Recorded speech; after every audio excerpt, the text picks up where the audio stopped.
สาธุสาธุ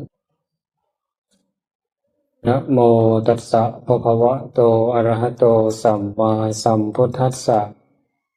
นะโมตัสสะภะคะวะโตอะระหะโต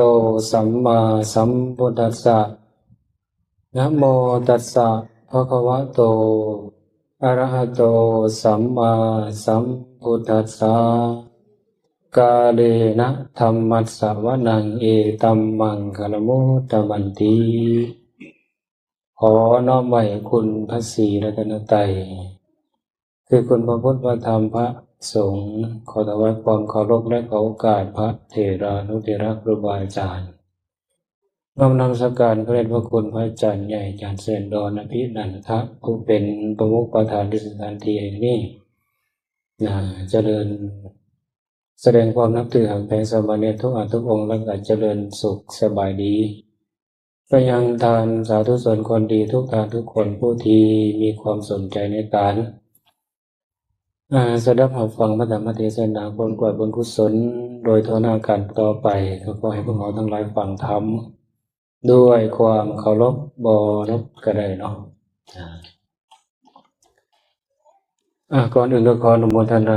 ส่งบุญกุศลที่เราทั้งหลายได้ประพฤติปฏิบัติมาตั้งแต่เมื่อวันที่12ที่เราได้เปิดงานก็ไปเรื่อยๆเนาะวันเวลาก็ล่วงเลยไปบึ้ดเดียวรู้สึกว่าบึ้ดเดียวเลยเนาะเพราะฉะนั้นพระพุทธเจ้าเพิ่นก็ได้เตือนด้วยว่าวันเวลาคืนเว้นและคืนล่วงเลยไปอาเจนติกาลาตระยันติรัตโยกลางเว้นและกลางคืนมันล่วงเลยไปแล้วเพิ่นก็ถามอีกต่อไปว่าบัดนี้ท่านทั้งหลายหรือว่าเฮาทั้งหลายกำลังเฮ็ดหยังอยู่กำลังเฮ็ดหยังอยู่คำนี้นะมีความหมายลึกซึ้งหลายเด้ถ้าจะอธิบายเนี่ยบ่มีคำหมายจบมีคำว่าสิ้นว่าแต่ละคนเนี่ยมีการกระทำแบบใดมีการกระทำหลากหลายประการบ่ทางเฮ็ดดีก็มีเฮ็ดบ่ค่อยดีก็มีเมื่อนี้ก็อยากจะมาลมธรรมะสู่ฟังเนาะก็รู้สึกว่าไปตามกระแสนิดหน่อยกระแสโลกปัจจุบันนะพวกเราก็ได้ยินแม่นบ่ซุมื้อโลกเขาที่เราอยู่นี้เริ่มรู้สึกว่าลุกเป็นไฟนะลุกเป็นไฟเด้ไฟเกิดจากระเบิดปรมาณูนิวเคลียร์อาวุธปืนต่างๆมันก็มีหลายภัยแต่ไฟหรือว่าภัยนี่นะฝ่ายภายนอกเรานี่นะล้วนแล้วแต่มันเกิดจากภัยภายในนั่นแหละเกิดจากภายในเด้พระพุทธเจ้าว่าจังได๋ล่ะราคะคิไฟคือราคะหรือว่าโลภะอันเดียวกันองค์ธรรมโทสะคิไฟคือโทสะแล้วก็โมหะคิไฟคือโมหะปัจจุบันนี้เห็นในกระแสโลกโซเชียลมีเดียเนาะก็ปรากฏว่าเรียกห้องสันติภาพโลกก็เลยจะมาว่าเรื่องสันติภาพโลกได้มื้อนี้เด้ สันติภาพโลกที่แท้จริงคือหยังรู้บ่ก็หลายคนนี่พยายามแสวงหาสันติภาพโลกชาวโลกทั้งหลายบ่จะเป็นพี่น้องชาวพุทธบ่จะเป็นพี่น้องชาวมุสลิมหรือว่าพี่น้องอิสลามพี่น้องคริสเตียนบาไฮต่างๆเป็นต้นก็หลายศาสนาเรียกห้องสันติภาพแล้วก็หลายคนหลายวรรณะหลายจำพวกก็มีการประชุมกันอยู่คนละสหประชาชาติพุ่นเลยเนาะก็บ่ว่าจะเป็นถ่ายทอดสดหรือบ่ได้ถ่ายทอดสดแต่ละมื้อแต่ละเดือนเฮาก็เห็นญาครูเพิ่นอยู่วัดเพิ่นฮู้เลยจังได๋เนาะสิว่าสงสัยอยู่เลยซุมื้อนี้จะบอกว่าอยู่แบบบ่ปิดหั่นนะเชื่อว่าทุกคนอยู่แบบบ่ปิดจังได๋จังว่าจังซั่นมันพอมีโลกอินเทอร์เน็ตอยู่ที่เฮาเห็น แต่บางคนก็เสพสื่อแบบมั่วซั่วก็มีบางคนก็เสพสื่อเพื่อที่จะให้เกิดสติปัญญาระมัดระวังก็มีฉะนั้นก็ปรากฏว่าคนทั้งหลายก็แสวงหาสันติภาพด้วยการเจรจานะต้นเหตุเนี่ยก็เกิดจากพระเจ้านี่ไปตีกันไปฆ่ากันนะจนทั้งขนาดใช้อาวุธทำสมัยสมมุตินะเอาเห็นบ่ที่แต่ว่าบ้านเมืองเขาโชคดีขนาดเห็นว่าอยู่อิสราเอลหรือยูเครนหรืออยู่รัสเซียหรืออยู่อิหร่านนี่แต่ละมือนี่นะอาวุธปืนผ่านหัวจวดจ้าดโอ้จะเป็นจังไดมันสิรอดบ่สำหรับชีวิตอาตมาไปเห็นแล้วโอ้ยสงสารคนที่หน้าตาดำๆเด็กน้อยก็มีเด็กน้อยออกมาห้องเด็กน้อยจักเป็นคนฝึกเว้าบ่มันเว้าเป็นเว้ยมันว่าอย่าฆ่าเลยอย่าเบียดเบียนอย่านี่เลยจงเอาสันติภาพกลับคืนมาแต่ละเมื่อนี่นะชาวอิสราเอลหรืออิหร่านก็เดินหาทางแต่สิหนีหาทางแต่สิบ่บ่อยากตายแต่มันเป็นจังได๋บ้านเมืองนะมันเกิดจากไสใดสิ่งเหล่านี้นะบ่มีคำว่าจบบ่มีคำว่าสิ้นก็เลยอาตมาก็นึกถึงพุทธเจ้าเพิ่นบอกว่าเวรย่อมระงับด้วยการบ่จองเวรแต่ถ้าหากว่าคนยังจองเวรกันอยู่บ่มีคำว่าระงับข้าเจ้าไปแก้ปัญหาปลายเหตุบ่มีทางระงับซึ่งปัญหาต้นเหตุที่แท้จริงมันเกิดจากจิตจากใจจากภายในนั่นก็คือราคะโทสะโมหะถ้าให้ดีนะถ้าให้เว้าตรงๆแล้วนะอาตมาจะแนะนำว่าให้ทิ้งอาวุธเรานี่นะเอาไปโยนลงน้ำหมดแล้วก็จูดมันหมดเลยแล้วก็วางหมดเลยแต่ละคนมีแต่ตัวเลยว่าใจแล้วก็มานั่งสมาธิซะนี่แหละการที่จะระงับสิ่งเหล่านี้ที่แท้จริงก็ต้องเฮ็ดจังซี่มันเกิดจากภายในจิตภายในใจของแต่ละคนวันนี้ชาวโลกทั้งหลายก็ไปแก้ปัญหาปลายเหตุบ่มีทางมันสิระงับได้นะ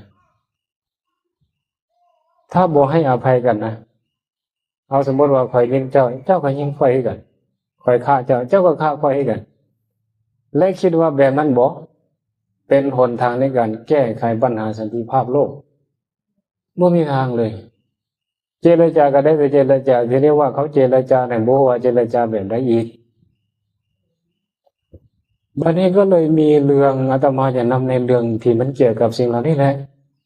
ในพระไตรปิฎกเล่มที่10เนี่ยพระไตรปิฎกเราที่มันเริ่มใหม่ๆนี่ไปเปิดอ่านเบิ่งเรื่องที่10ทีฆนิกายมหาวรรคนะสักกะปัญหสูตร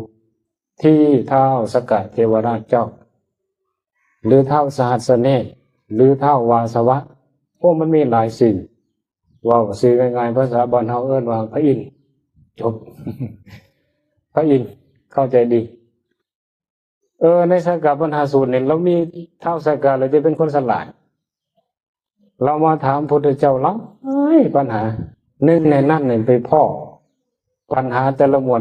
แล้วปัญหานี้เราก็ทำไปเรื่อยๆทำโอ้คนฉลาดเนาะแล้วถามเราเลยคำตอบตัวหนึ่งแล้วคำตอบนี่เนี่ยมันมาจากใครอีกมาจากไสไล่ไปโอ้พิสดารขนาดจนไปฮอดสาวไปสาวมาจนเป็นฮอดไปฮอดหัวหน้ามันหัวหน้าก็คือกิเลสโลภโกรธหลงว้าคุณน่ะพระเจ้าก็ต่อไปเรื่อยๆให้กันนะพระเจ้าก็ดำริในใจโอ้ธรรมดาท้าวสักกะนี่เป็นผู้บริสุทธิ์ผ่านพระพุทธเจ้าหลายพระองค์เนาะมีธรรมะเด้ท้าวสักกะเด้ผู้ใดที่ไปเป็นท้าวสักกะนี่ก็ต้องบำเพ็ญวัตรบท7อย่าง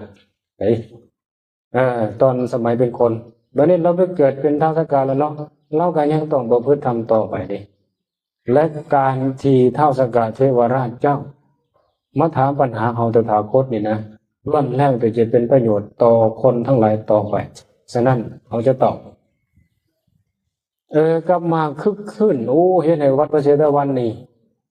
สว่างหุ่งเฮืองเนาะเพิ่นบอกว่าบ่ต้องใต้ไฟเลยวัดนั่นน่ะหุ่งเฮืองไปเบิด และเฮาเห็นซ้ำกับว่าเห็นกลางเว้นเลยเด้ด้วยอำนาจรัศมีสีแสงของเทวดามีท้าวสักกะเป็นต้นบุรุษ มาเป็นคึกขึ้นหลายจำพวกเลยนับตั้งแต่พี่นะพื้นดินพุ่นทั้งอากาศไปผู้สมัยก่อนเนี่ยผู้ใดบ่รับเด้ออยู่ในช่วงมัชชิมยามแต่ถ้าอยากเห็นเทวดาอยากเห็นท้าวสักกะออกมาเบิ่ง สมมติอยากเห็นอยู่เด้แต่บ่เห็นไม่ไงมันบ่มาแล้วสมมติน่ะมันจะมามีเหตุใดมีเหตุมีประโยชน์เด้ระดับบิ๊กๆเด้มันจะมาหาน่ะเข้ามาแล้วก็กราบทูลพระพุทธเจ้าว่าแต่พระองค์ผู้เจริญนะมันเป็นอีหยังมันมีเหตุอีหยังเนาะบ่จะเป็นพวกเทพทั้งหลายมนุษย์นะอสูรนาคคนทันและสัตว์เหล่าอื่นหลายจำพวกเขาทั้งหลายเหล่านั้นล้วนแล้วแต่มีความปรารถนาว่าขอให้ข้าพเจ้าจงเป็นผู้บ่มีเวรในประการที่หนึ่งเด้เราถามจำให้ดีเด้อจงเป็นผู้บ่มีเวรประการที่สองจงเป็นผู้บ่ถูกลงโทษประการที่สามจงเป็นผู้ที่บ่มีศัตรูประการที่สี่จงเป็นผู้บ่ถูกเบียดเบียนประการที่ห้าจงเป็นผู้บ่ถูกจองเวรจองกรรมแต่เป็นหยังคนทั้งหลายเป็นต้นเหล่านั้นนะปรารถนาจังสั่นเป็นหยังคือยังมีทุกข์โทษโรคภัยมีการจองเวรมีเวรต่อกันอยู่มันเป็นเพราะเหตุอันใดเนาะขอหน่อยเนาะพระพุทธเจ้าเพิ่นก็เลยตอบก่อนที่จะตอบเพิ่นก็ทวนคำถามให้กันเด้อดูลาท้าวสักกะผู้เป็นจอมเทพนะหรือว่าภาษาง่ายๆว่าพระองค์เอ้ยฟังให้ดีเด้อเขาจะกล่าวมนุษย์ทั้งหลายเทพทั้งหลายมนุษย์ทั้งหลายอสูรยักษ์นาคคนทันและก็ตลอดถึงสรรพสัตว์ทั้งหลายเป็นต้นทุกจำพวกทุกหมู่เหล่านี้ล้วนแล้วมีความปรารถนาจังซั่นแหละมีความปรารถนาว่าขอให้ข้าพเจ้านี่นะขอให้พวกเขานี่นะจงเป็นผู้บ่มีเวรจงเป็นผู้บ่ถูกลงโทษเป็นผู้บ่มีศัตรูแล้วก็เป็นผู้บ่ถูกเบียดเบียนแล้วก็เป็นผู้ที่บ่จองเวรจองกรรมต่อกันแต่เป็นหยังถึงเป็นว่าปรารถนาจังซั่นแต่เป็นหยังคือยังมีอยู่นั่นเป็นเพราะเหตุใดนั่นเป็นเพราะเหตุที่ว่าเขาทั้งหลายเหล่านั้นยังมีอิจฉาและก็มัจฉริยะเป็นเครื่องผูกอยู่จึงเป็นเหตุให้บุคคลเหล่านั้นนี่ยังมีเวรยังถูกลงโทษนะยังมีศัตรูยังถูกเบียดเบียนแล้วก็ยังจองเวรจองกรรมต่อกันอยู่โอ้ท้าวสักกะก็ได้ฟังจังซี่แล้วก็มีจิตใจมีหฤทัยยินดีชื่นชมนะยินดีชื่นชมเนาะก็บอกว่าพระสิทธิ์ของพระองค์แจ่มแจ้งหลายสาธุข้าน้อยบ่สงสัยเป็นอย่างนั้นแหละเป็นเช่นนั้นแหละตามนั่นแหละบัดนี้เอามาวิเคราะห์คำว่าอิจฉาและมัจฉริยะมันเป็นอย่างจริงเป็นเหตุให้สัตว์ทั้งหลายเหล่านั้นเนี่ยยังมีเวรยังมีภัยเป็นอย่างนั้นและบัดนี้มันจะมีหลักฐานเพิ่นก็สร้างหน้ากากมันออกมาอีกอยู่ในอภิธรรมรายละเอียดคำว่าอิจฉานี่นะมันเป็นอย่างจริงเป็นเหตุบ่จะเป็นมนุษย์แล้วก็เทพเทวาเกิดการทะเลาะวิวาทกันแกล้งแย่งสิ่งดีสิ่งเด่นกันฆ่าฟันรันแทงกันเบียดเบียนกันอยู่บ่หยุดบ่เศร้าบ่เลิกบ่ละกายย้อนทำที่ชื่อว่ามัจฉริยะอิจฉาและก็มัจฉริยะมันมีความหมายความสำคัญแบบไหนมาฟังเบิ่งอีกเนาะพระพุทธองค์เพิ่นได้กล่าวไว้เรื่องพวกนี้นะในลักษณะที่จะทุกข์อีกว่าลักษณะของอิจฉานี่นะอิจฉาบ่แม่นอิจฉาเนาะอิจฉาตัวสอสองตัวโดยลักษณะมันลักษณะที่จะทุกข์โดยลักษณะโดยรูปร่างอาการของมันอิจฉาเนี่ยนะมันมีความบ่พอใจบ่ยินดีในทรัพย์สมบัติของคนอื่นเป็นลักษณะเวลาเห็นทรัพย์สมบัติของคนอื่นเนี่ยนะโอ้บ่พอใจทันทีนี่ให้ฮู้ว่าถ้าว่าบุคคลใดมีความบ่พอใจแบบนั้นให้ฮู้เลยว่าจิตใจของเขามีอิจฉานะ นี่คือลักษณะของมันนะมันเป็นตัวกิเลสอยู่ในโทจตุกะเป็นหมวดโทสะเด้นี่เห็นบอกมันพอใจมันสิเริ่มโกรธเกลียดอะไรได้ต่อไปดิมันมีความบ่พอใจในทรัพย์สมบัติของคนอื่นเป็นลักษณะของมันโดยจิตมันมีความหวงแหนนะมันมีความหวงแหนแล้วก็บ่ให้ขออภัยโดยจิตเนี่ยมันมีความบ่มักในทรัพย์สมบัติของคนอื่นจิตหรือว่าหน้าที่มันบ่มักเลยนะบ่มักโดยปัจจุบันฐานก็คือผลปรากฏมันแสดงออกมาแล้วอาการของมันนั่นแหละโดยผลปรากฏภาษาบาลีว่าปัจจุบันฐาน เพราะบอกว่ามีการเบือนหน้านี้ เบือนหน้านี้คือจังใดก็จะมีการสายหน้าจะสิ้นเนาะสิ้นนะบอกเป็นการเลยแต่เด็ดล้วนอย่างนี้ไปเลยโดยเหตุใกล้ก็จะมีทรัพย์สมบัติของคนอื่นนั่นแหละเป็นเหตุใกล้ความจริงควรจะเฮียงใหม่เนาะหนึ่งโดยเหตุใกล้กับพอเห็นทรัพย์สมบัติของคนอื่นบ่ยินดีบ่พอใจโดยลักษณะก็จะบ่พอใจทีนี้พอเริ่มบ่พอใจโดยจิตก็จะเป็นลักษณะเริ่มบ่มักแล้วบัดนี้บ่พอใจแล้วก็บ่มักโดยผลปรากฏก็มีการเบือนหน้านี้สายหน้านี้บ่อยากเห็นเลยจังซี่นะนี่คือลักษณะของอิจฉาอย่างบ่ธรรมดาเลยแค่ในโลกนี้แคบเลยส่วนมัจฉริยะบัดนี้เนาะอันนี้เนี่ยก็บ่แม่นของน้อยให้กันเด้บ่แม่นของลิ้นให้กันเด้โคตรท้ายให้กันมัจฉริยะแปลว่าความหวงแหนหวงกั้นในทรัพย์สมบัติของตนและกับคุณงามความดีของตนนะบ่ให้ไผเลยแล้วก็บ่ให้ไผฮู้เลยมีหยังก็บ่ให้ไผฮู้นะลักษณะของมันเนี่ยนะมีการเสื่องซ่อนวัตถุอุปกรณ์ต่างๆทรัพย์สมบัติภัสถานของตนเองบ่ให้ผู้ใดเห็นเบิ่งดูอย่างยกตัวอย่างย่อๆเศรษฐีขี่ทีสมัยก่อนเคยได้ยินบ่พอของมัทธกุณฑลีเนาะพอของมัทธกุณฑลีเท่าน้อยเนี่ยเราป่วยวันหนึ่งเนี่ยนะเราป่วยบ่โดนเราบ่ไว้ในเฮือนเด้เราออกมาวางทางนอกเฮือนหมดเลยพอถ้าเกิดว่าคนทั้งหลายมาเยี่ยมมายามลูกตัวเองป่วยเนี่ยนะเขาจะเห็นทรัพย์สมบัติของตนเองเบิ่งดูจะบ่ให้แม้กระทั่งคนอื่นนี่เห็นทรัพย์สมบัติของตนเองเสื่องซ่อนขนาดแม้กระทั่งลูกป่วยนี่ยังบ่ยอมเอาทรัพย์สมบัตินั้นเหล่านั้นมาจ่ายแล้วก็บ่เอาลูกไปป่วยเด้แล้วก็บ่ให้คนอื่นเห็นทรัพย์สมบัติของตนเองดูนี่แหละลักษณะของมัจฉริยะประการที่สองโดยกิจโดยหน้าที่ของมันเป็นที่ไหนลักษณะของมัจฉริยะเนี่ยโดยกิจหน้าที่ของมันนี่ก็คือบ่ยอมเสียแต่ละบริจาคให้คนอื่นบ่จะเป็นให้บุคคลบ่จะเป็นให้แก่สาธารณะบ่มีคำว่าบริจาคเลยบ่ยอมจังซี่เห็นบ่น้อยๆก็บ่ให้เด้น้อยๆก็เสียดายเด้ขนาดเศรษฐีขี้ที่พวกนี้นะเข้าเม็ดนึงนี่นะเศรษฐีอีกผู้นึง เข้าเม็ดนึงที่มันเฮียมันสิตกใส่ปองเฮือนนี่แหละ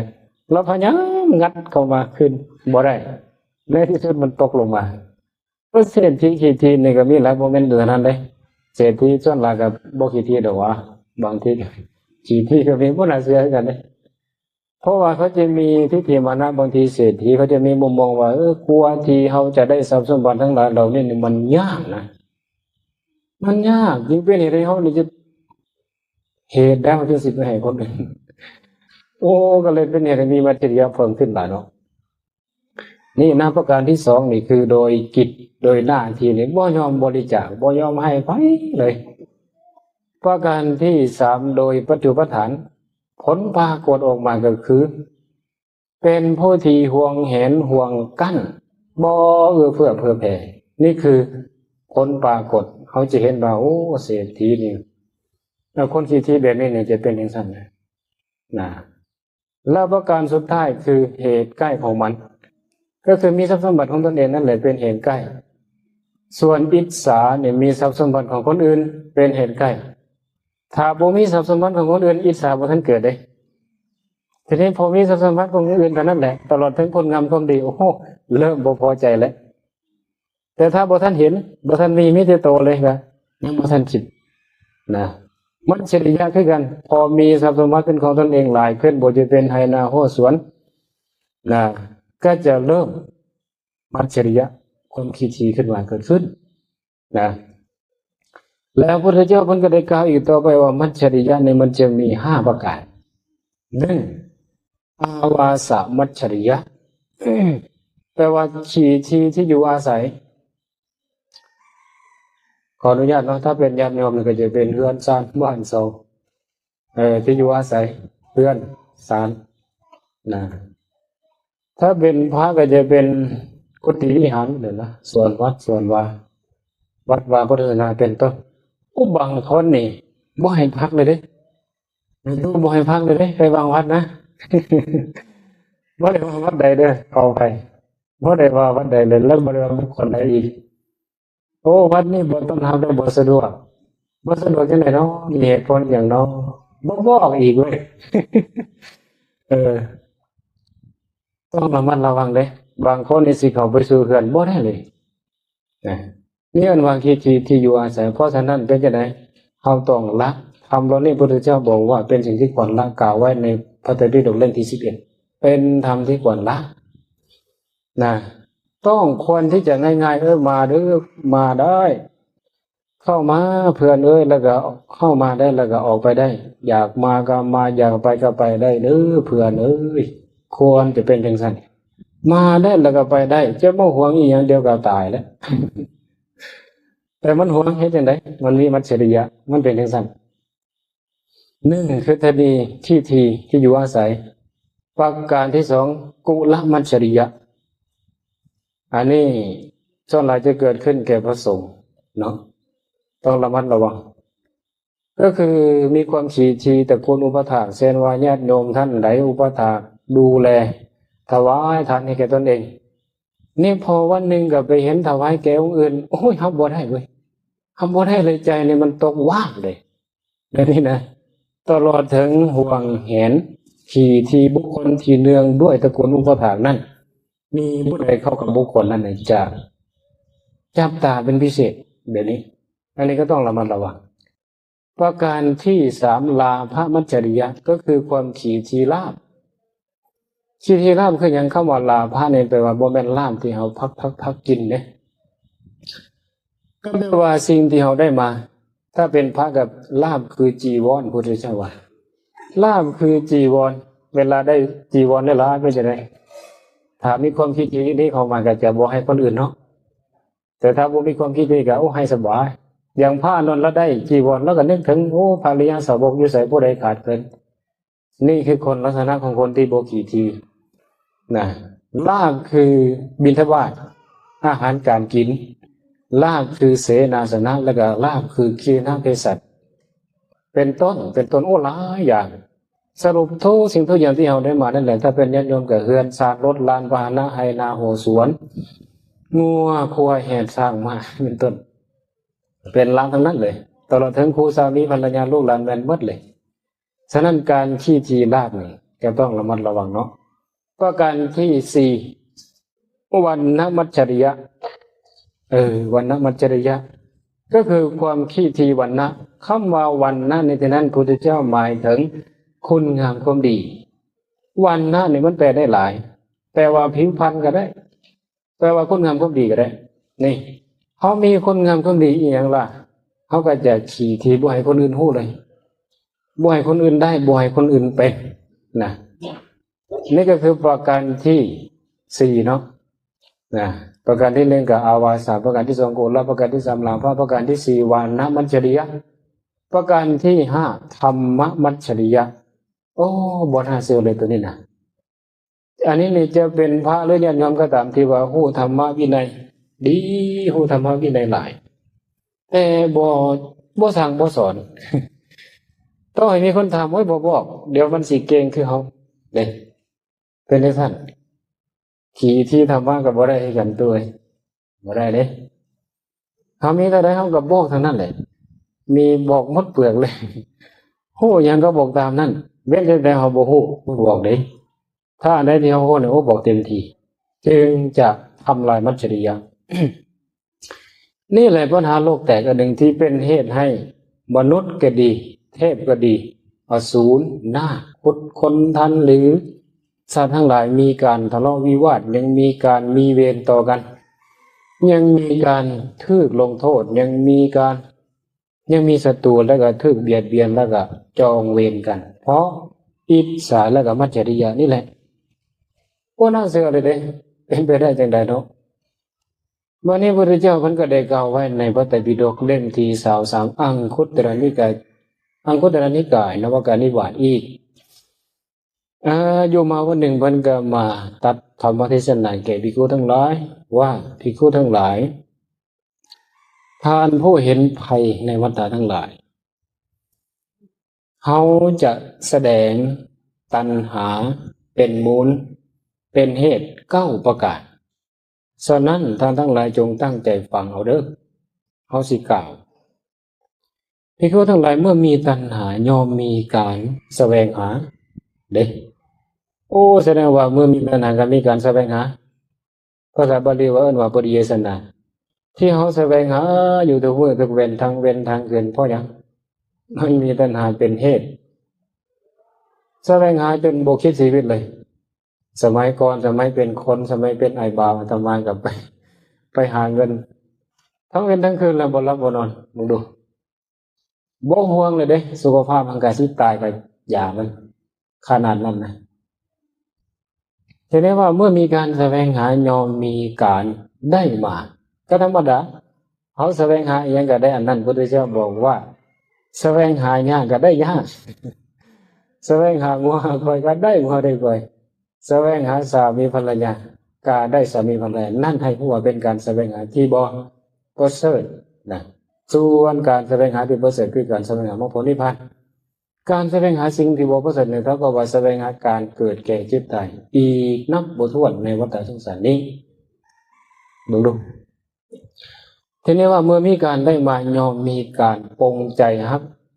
นะวินิจฉัยโยการปรงใจฮักแล้วเริ่มมักฮักมาแล้วบัดนี้ทีนี้เมื่อมีการปรงใจฮักยอมมีความกำหนัดยินดีฉันทราโคกำหนัดยินดีเมื่อมีความกำหนัดยินดี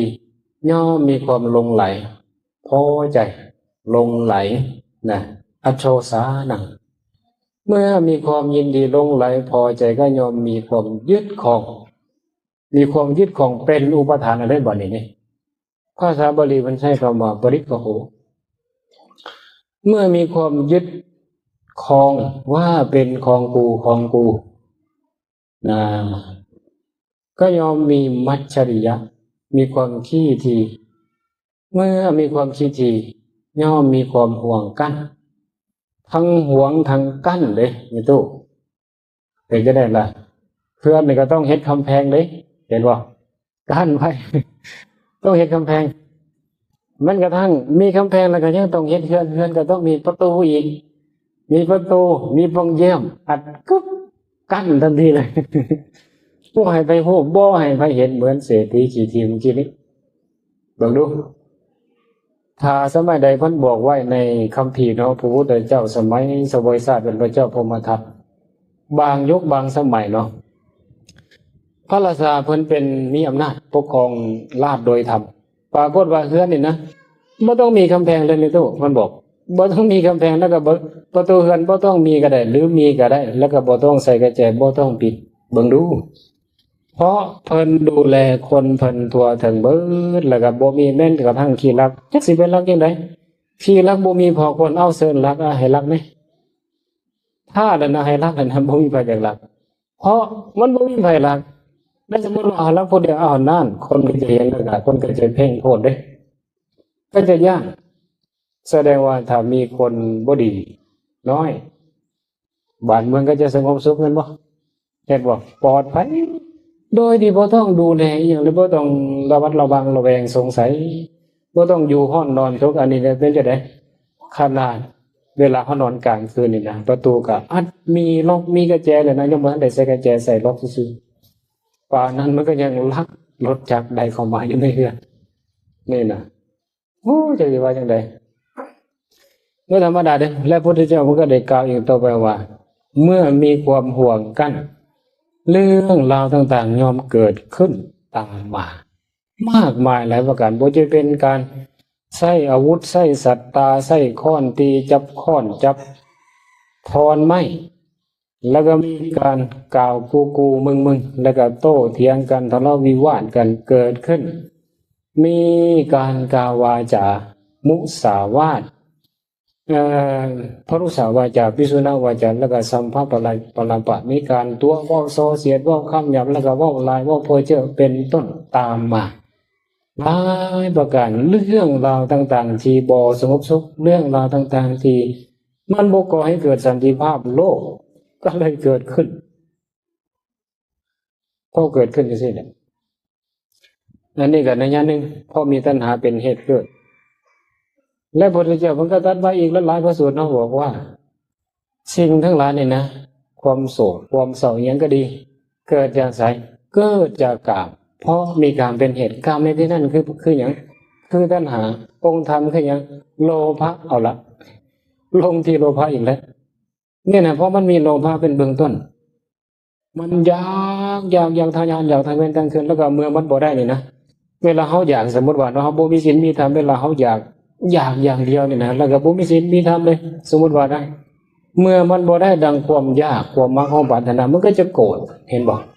มันก็จะโกรธเกลียดแล้วก็อาฆาตพยาบาทตบตีฆ่าฟันยิงกันเด้มันเป็นจังซั่นเรื่องราวสมมุตินี่นะเพราะฉะนั้นโอ้ยเจ้าต้องให้เจ้าไปแก้ปัญหาปลายเหตุเชิญเถิดเพราะฉะนั้นนี่นะสหประชาชาติองค์การ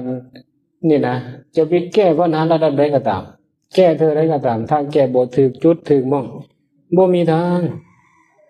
เลยนะแล้วก็คนที่ไปแก้ปัญหาในนั้นน่ะก็บ่แม่นชาวพุทธหลายส่วนใหญ่จะเป็นชาวอื่นและคำตอบแบบนี้เนี่ยเขาบ่มีในสมองนะนี่เขาก็บ่ได้คำตอบแบบนี้แล้วเอามาแก้มันก็เลยบ่ได้คำตอบที่ดีที่ถูกต้องมันเลยบ่ฮักจักเทื่อนะมันเป็นจังซั่นเพราะฉะนั้นเนาะก็นี่แหละปัญหาสันติภาพโลกที่แท้จริงอย่างการเกี่ยวข้องความน่าสนใจบางทีถึงขั้นต้องเสียสละเด้บ่แม่นธรรมดาเด้การที่จะแลกกับอีหยังแต่ละอย่างทุกความสำเร็จล้วนมีราคาที่จะต้องแลกด้วยกำลังกายกำลังใจทุกความสำเร็จล้วนมีราคาที่จะต้องแลกด้วยการเวลาทุกความสำเร็จล้วนมีราคาที่จะต้องแลกด้วยทรัพย์สมบัติพัสถานแลกทั้งนั้นเลยเขาจะไปเฮ็ดหยังก็ต้องแลกเวลาเขาก็เสียกายเขาก็หมดไปห่างไกลนะกำลังใจก็ต้องคิดต้องใช้สติปัญญานะก็ไม่ธรรมดาเพราะฉะนั้นทุกสิ่งทุกประการล้วนมีราคาที่จะต้องแลกต้องจ่ายแม้กระทั่งเอามาเฮ็ดบุญกุศลเหมือนกันก็จะต้องแลกด้วยการเวลานี่บอกเสียเวลาแล้วได้มานี่นะ แลกได้นี่แลกเพื่อให้ได้มาแล้วก็แลกด้วยทรัพย์สมบัติอีกก็เสียทรัพย์สมบัติเพื่อให้ได้บุญกุศล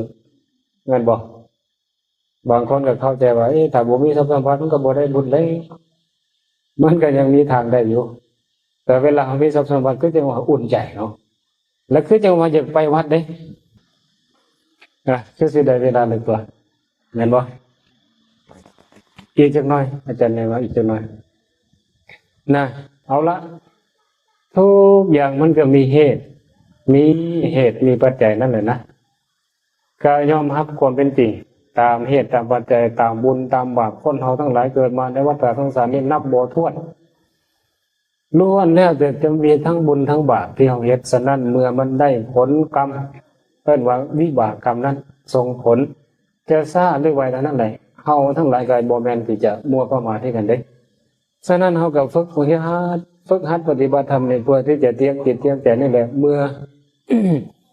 เมื่อวันหนึ่งเพื่อว่ากรรมดีก็ตามกรรมชั่วก็ตามให้ผล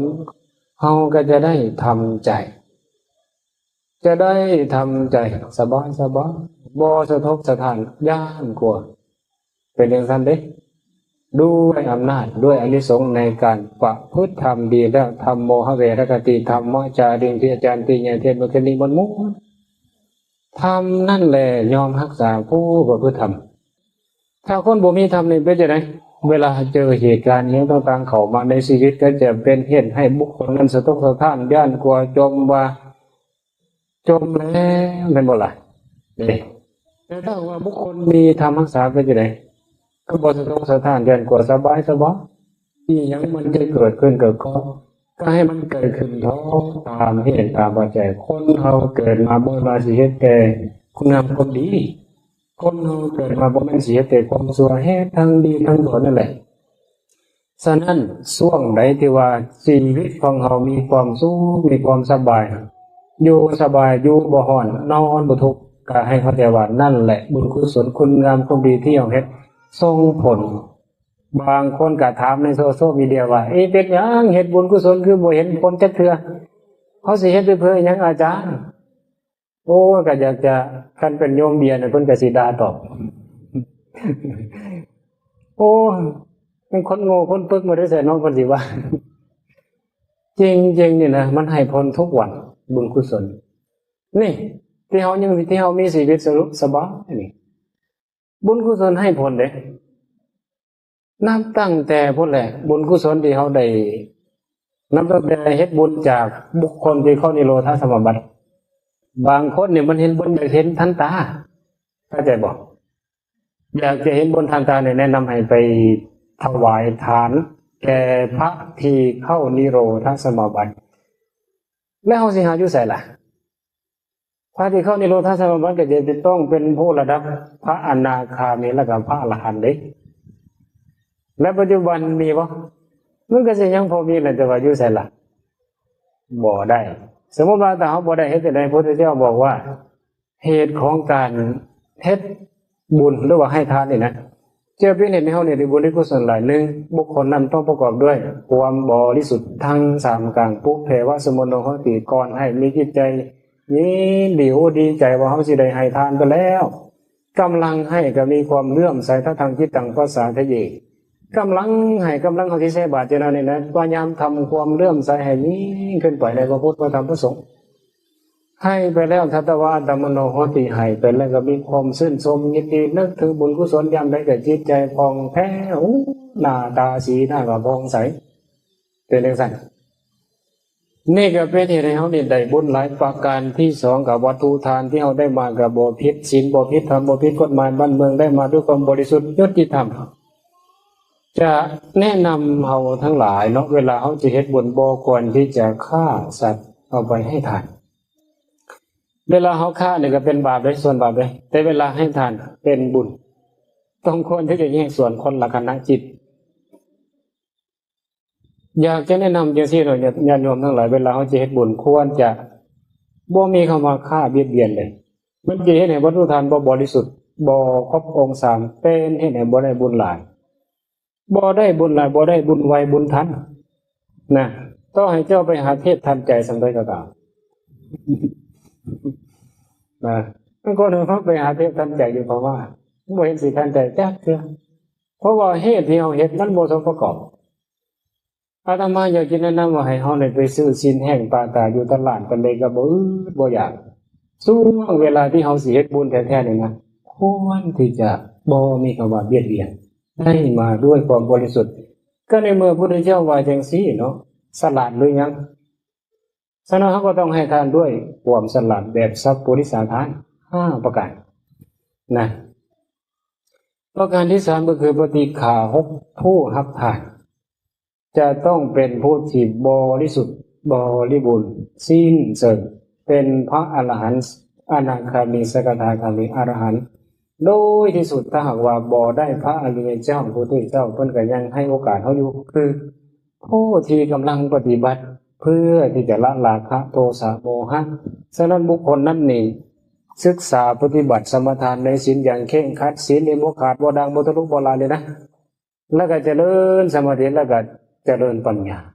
แบบนี้ศีลนี่บ่ขาดเลยแต่ว่ายังเป็นปุถุชนนั่นแหละโดยที่สุดเฮาก็หาบุคคลเส้นนั้นจึงจะได้ผลในการให้ทานจริงๆนอกจากถ้าว่าเฮาบ่มีโอกาสให้กับพระที่เข้านิโรธสมาบัติเฮาก็ให้กับแบบนี้แหละและบุญกุศลเนี่ยมันสามารถให้ผลในที่จะทำได้แต่บ่หมายความว่าถ้าว่าเฮาบ่ได้ให้กับ พระนิโรธสมาบัติเนี่ยมันบ่สามารถที่จะให้พ้นวันนั้นถ้าเอาให้แก่พระที่เข้านิโรธสมาบัตินี่ก็จะได้พ้นในวันนั้นเลยอันนี้มันทันใจแท้ๆนี่แหละคือเทศทันใจที่แท้จริงแต่ ถ้าเอาให้กับบุคคลอื่นมันก็ได้อยู่ในบุญกุศลเพียงแต่ว่ามันอาจจะบ่ให้พ้นมื้อนี้อาจจะให้พ้นมื้ออื่นมื้อต่อไปมื้อต่อไปฉะนั้นเด้อกะช่วงใดที่เรามีชีวิตดีสุขภาพดีๆนะให้เข้าใจว่าบุญกุศลให้ผลแล้วเพียงแต่ว่าบุญกุศลเล็กๆน้อยๆบางอย่างมันให้ผลถ้าว่ามันให้ผลเนี่ยเป็นเหตุใดเป็นจังได๋มาวัดก็บ่ได้ดอกเจ็บป่วยออดๆแอดๆโอ้ยคล้องคาไปก็คามาก็คล้องเดินก็บ่แล่นแม่นก็บ่สะดวกเป็นจังซั่นมีแต่แนวคิดขัดมดนั่นให้ฮู้ว่านั่นแหละบาปอกุศลให้ผล